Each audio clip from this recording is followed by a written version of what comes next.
நாடாளுமன்ற இரு அவைகளிலும் 30 ஆண்டுகளில் நான் ஆற்றிய ஆங்கில உரைகளின் தொகுப்புகள் 4 வால்யமாக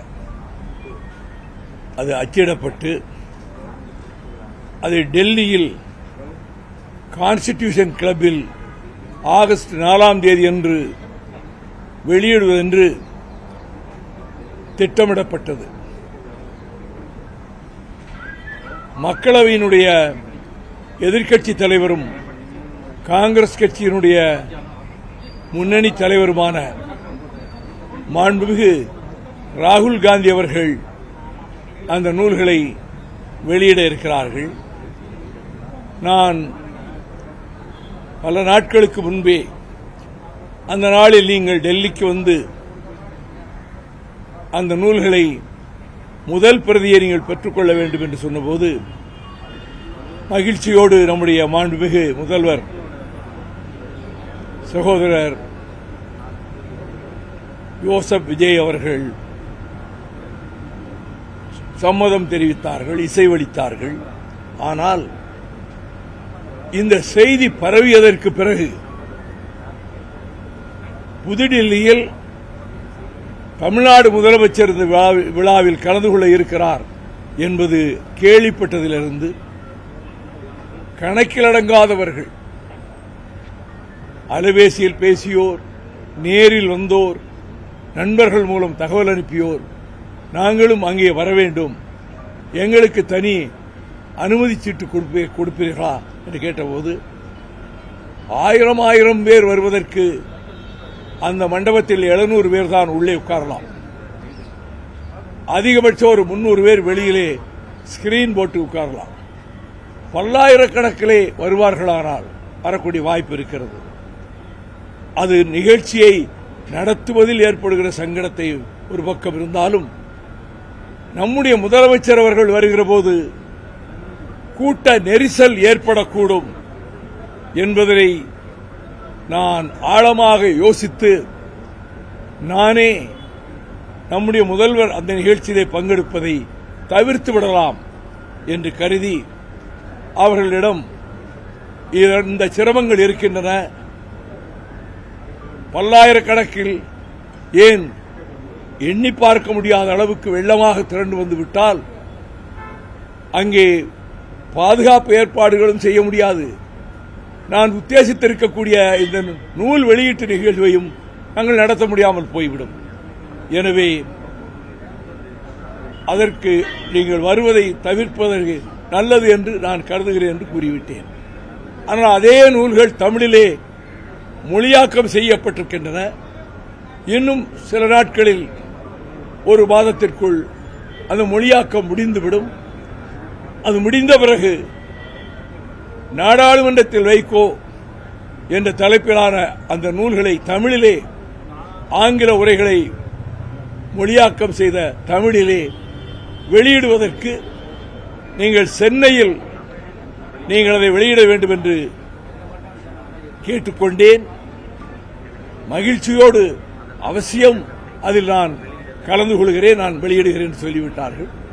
யார் யாரை அழைப்பது என்பதும் கூட கலந்து ஆலோசித்து தோழமை கட்சியினரை அதைப் போல இந்த உரைகளை வாங்குவதற்கு சற்று நல்ல தகுதியுள்ளவர்கள் என்று நாங்கள் யாரை தீர்மானிக்கிறோமோ அவர்களை அழைத்து நாள் தேதி என்பது கலந்து ஆலோசித்து இந்த நூல் தயாரான பிறகு அந்த நூல்கள் இங்கே வெளியிடப்படும். முதலமைச்சர் அவற்றை வெளியிடுவார். அந்த நிகழ்வு சென்னையிலே நடைபெறும். எந்த இடம், எந்த தேதி என்பது முறையாக செய்தியாளர்களுக்கு, தொலைக்காட்சிகளுக்கு தெரிவிக்கப்படும்.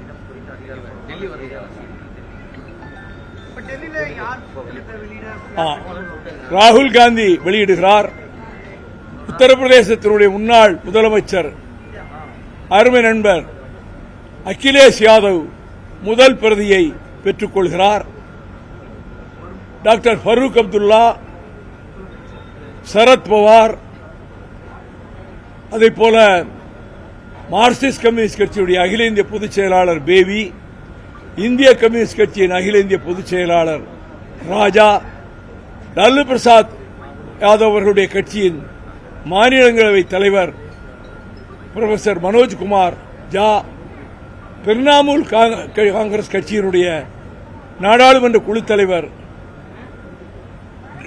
டிரேன் பிரேக் உள்ளிட்ட நம்முடைய வேலூர் பல்கலைக்கழக வேந்தர் ஜி விஸ்வநாதன், இந்திய யூனியன் முஸ்லீம் லீக் சார்பிலே பஷீர் அவர்கள், விடுதலை சிறுத்தைகள் கட்சியினுடைய நிறுவன தலைவர் தொல் திருமாவளவன் அவர்கள், இந்த நூலை வெளியிடுகிற அச்சடித்து அதை தயாரித்திருக்கக்கூடிய குமுதம் பப்ளிகேஷன்ஸிலிருந்து அவர்களுடைய தலைவர், அது துணைத் தலைவர், இவர்களெல்லாம் கலந்து கொள்ள இருக்கிறார்கள்.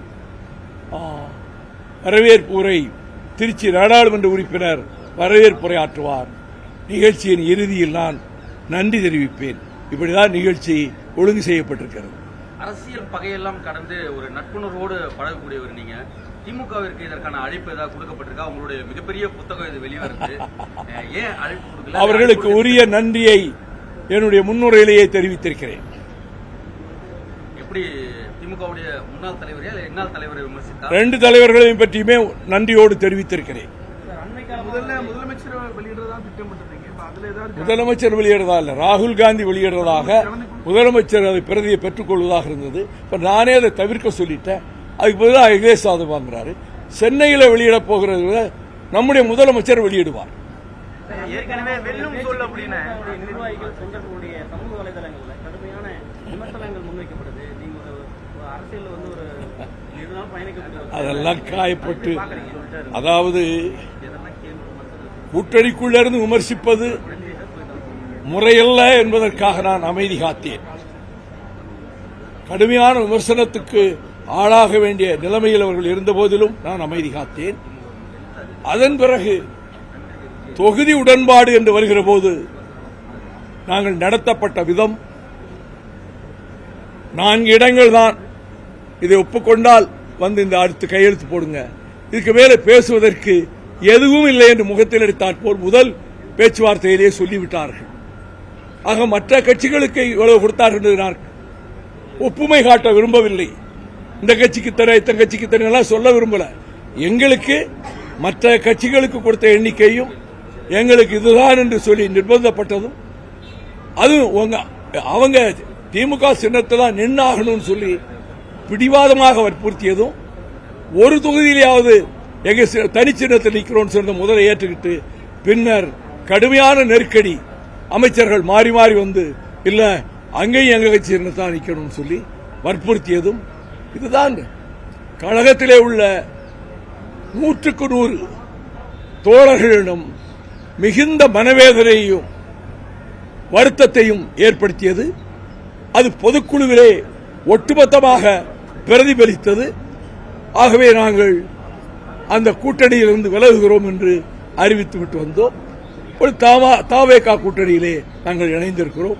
இந்த விமர்சனம் பண்றது சொல்றீங்களே, 93 இருந்து கிட்டத்தட்ட 18 ஆண்டுகள், இதை விட 1000 மடங்கு தாக்குதல்கள் அவர்கள் தொடுத்திருக்கிறார்கள்.